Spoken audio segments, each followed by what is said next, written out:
கருவாயா, என் ஆட்டை காணண்டா. இன்னைக்கு பிரியாணி கடை போடலான்னு நேற்று ஆடு சந்தையில் கொண்டு வந்து வீட்டில் கட்டி வச்சேன்டா. காலையில் எந்திரிச்சு பார்த்தா காணண்டா. நீ எங்கேயாவது என் ஆட்டை பார்த்தியாடா? ஒத்த ஆடு வாங்கி ஒழுங்கா வைக்க துப்பில்ல. நீ எல்லாம் ஆடு வாங்கி கடை போட்டு உருப்பட்ட மாதிரி தான். போய் ஊர் முழுக்க நல்லா தேடி பாருண்ண. ஆட்டை திருடினவன் அதை இது வரைக்கும் முழுசா வச்சிருப்பான்னு நினைக்கிற? அதை அறுத்து துண்டு போட்டிருப்பான். ஆமாண்டா சேகரு, நீ ஆடு தேடுறது வேஸ்ட்டு தான். எதுக்கும் போய் தேடிப்பாரு. ஒரு வேளை உன் ஆடு கிடைச்சாலும் கிடைச்சிடும். பாருங்க, 2 பேரும் உண்மையை சொல்லிடுங்க. இது ஏன் ஆடு தானே? ஏன் ஆடை திருடி தானே நீங்க இதை வெட்டி வச்சிருக்கீங்க. எனக்கு ஒன்றும் தெரியாதுன்னு நினைக்காதீங்க, எனக்கு எல்லாம் தெரியும். அது சரிண்ணா, இது உன் ஆடு தான்னு எதை வச்சு சொல்ற? நானும் கோபாலு தாண்டா போய் இந்த ஆடை சந்தையில வாங்கிட்டு வந்தோம். இந்த ஆட்டை அந்த கிழவி புடிச்சிட்டு போனத கோபாலு பார்த்துருக்கான்டா. அவன் அந்த கிழவி பின்னாடியே வந்து பார்த்துருக்கான். அப்புறம் நீயும் இந்த கிழவியும் சேர்ந்து இந்த ஆடை வெட்டி கூறு போட்டத அவன் கண்ணால பார்த்துட்டு வந்து என்கிட்ட சொன்னான்டா. அதுக்கப்புறமா தாண்டா நான் வந்தேன். அட கர்ம பிடிச்சவனே, இது ஆடே இல்லை, இது மாடு. நம்ம 2 பேரும் இன்னைக்கு இந்த மாட்டுக்கறியை வச்சு பிரியாணி பண்ணி ஆட்டு பிரியாணி சொல்லி விற்கலான்னு பிளான் பண்ணி 2 பேரும் இங்கே வேலை பார்த்துட்டு இருக்கோம். நீ வேற வந்து இது உன் ஆடுன்னு சொல்ற. ஏண்டா மரமண்டா, உனக்கு ஆடுக்கும் மாடுக்கும் வித்தியாசம் கூடவா தெரியல? போய் நல்ல டாக்டரா பார்த்து கண்ணுக்கு பெருசா சோடா புட்டி கண்ணாடி போடுற. அப்பாவது உனக்கு கண்ணு நல்லா தெரியுதான்னு பார்க்கலாம்.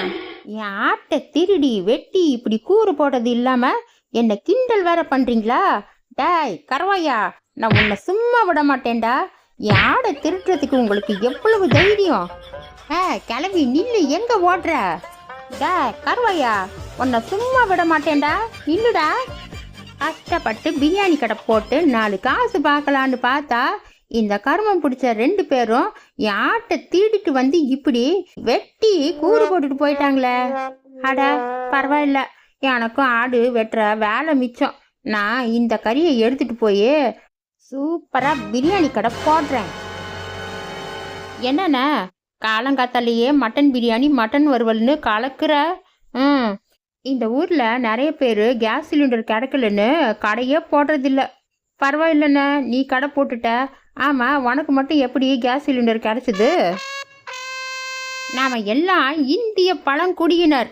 நமக்கெல்லாம் எந்த மாதிரி சூழ்நிலையிலையும் நல்லா வாழ தெரியும். நீ எல்லாம் என்னை பத்தி என்ன நினைச்சிட்ட?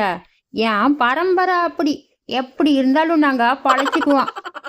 அதான் காலையில பார்த்தேனே, நீ குப்பை மேட்டில் குப்பையெல்லாம் பொறுக்கிட்டு இருந்தது. குப்பையில் இருந்த பேப்பர் எல்லாம் பொறுக்கிட்டு இருந்ததை நானே என் 2 கண்ணால் பார்த்தேன். அதை வச்சு தானே நீ இந்த சமையல் பண்ணியிருக்க. இந்த சமையல்லையும் அந்த குப்பை வாடை அடிக்குமா என்ன? சாப்பிட்டு பார்த்தா தான் தெரியும். பாரு, என்ன வந்து கண்டபடி பேனாத்திட்டு இருக்க?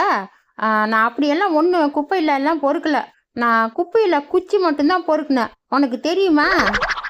ஆமாம், இங்கே அடுப்பு எரிக்கிறதுக்கு விறகு காணோம். உனக்கு குப்பையில் குச்சி கிடந்துச்சான், குச்சி. இதெல்லாம் நம்ம நம்பணுமா? இதை மட்டன் பிரியாணின்னு சொல்லி விற்கிறத விட குப்பை பிரியாணின்னு சொல்லி விற்கலாம். நீ பண்ண லட்சணம் எப்படி இருக்குன்னு சாப்பிட்டு பார்த்தா தான் தெரியும். அடடா, நான் இப்போதான் அலங்காநல்லூருக்கு போய் அழுத்து போய் வந்திருக்கேன். எனக்கு சாப்பாடு வேணும், இல்லைன்னா என் சுகரு லோ ஆயிடும். டே அப்பா, அது குப்பை பிரியாணியோ இல்லை குக்கர் பிரியாணியோ எதுவாக இருந்தாலும் எனக்கு பரவாயில்ல. எனக்கு சீக்கிரமா மட்டன் பிரியாணியும் மட்டன் வறுவலும் பார்சல் கட்டி கொடுப்பா. சாந்தா வேற சொல்றா, இவன் குப்பையில காகிதம் எல்லாம் பொறுக்கிதான் இந்த பிரியாணி பண்ணியிருக்கான்னு. நீங்க வேற போய் வாங்கி சாப்பிட்றேன்னு சொல்றீங்க. இதை சாப்பிட்டு உடம்புக்கு ஏதாச்சும் வந்துட போகுதுக்கா? நான் குப்பையில காகிதம் பொறுக்கினது உண்மைதான். ஆனா அதெல்லாம் பிளாஸ்டிக் பேப்பர். அந்த குப்பை மேட்டில் ஆடு மாடுங்க வந்து அந்த பிளாஸ்டிக் பேப்பரை சாப்பிட்டு அவங்க வயிறு கெட்டு போயிடுமேங்கிற ஒரு நல்ல எண்ணத்துல தான் அந்த பேப்பரை எல்லாம் நான் பொறுக்கினேன். அதை இவ பார்த்துட்டு என் மேல என்னென்னமோ பழி போட்டுட்டு இருக்கா. இவ சொல்றதெல்லாம் நம்பாதீங்க. நான் இதை விறகுல தான் சமைச்சேன். டே சேகரு, என்னடா தொணத்தொன்னு பேசிட்டே இருக்க?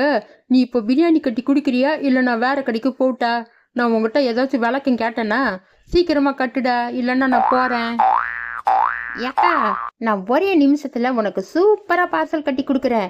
நீ போய் ஆசை தீர நல்லா அள்ளி சாப்பிடுக்கா. அந்த பாலை போன சாந்தா என் பின்னாடியே வந்து நான் என்ன பண்றேன்னு என்ன நோட்டம் பார்த்துருக்கா. நான் குப்பைமேட்டில் காகிதம் பொறுக்கிறத எப்படி பார்த்துருக்கா பாரு. நான் அதை வச்சுதான் சமையல் பண்றேன்னு வேற எல்லாருக்கிட்டையும் சொல்லி என்னை போட்டு கொடுத்துட்டா. நான் குப்பையிலிருந்து பொறுக்கி சமையல் பண்ணேன்னு யாருக்காவது தெரிஞ்சா என்கிட்ட பிரியாணி வாங்கி சாப்பிடுவாங்களா?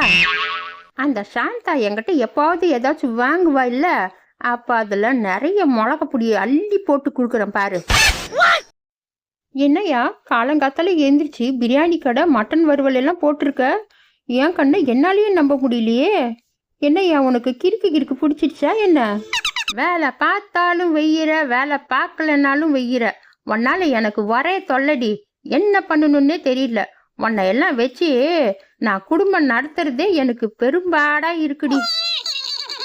எப்ப பார்த்தாலும் என்னை ஏதாச்சும் நொட்ட சொல்லிட்டே இருப்பியா? உன்னை எல்லாம் இனிமே நான் தாண்டி வதக்க போறேன். இனிமே உனக்கு டெய்லி வீட்டுல அடி உத தாண்டி. பாவம் அந்த ஆச்சியும் கருவாயனும் பிரியாணி கடை போடலான்னு கறி வாங்கி வச்சிருந்தா, அதை நீ எடுத்துட்டு வந்து பிரியாணி கடை போட்டியாமில்ல, அதான் என்னன்னு பார்த்துட்டு போலான்னு வந்தேயா. ஏண்டி உனக்கு தெரியுமா, அந்த திருட்டு கிளவி என் ஆட்டை திருடி எடுத்துட்டு போய் வெட்டி கூறு போட்டு வச்சிருந்தாண்டி.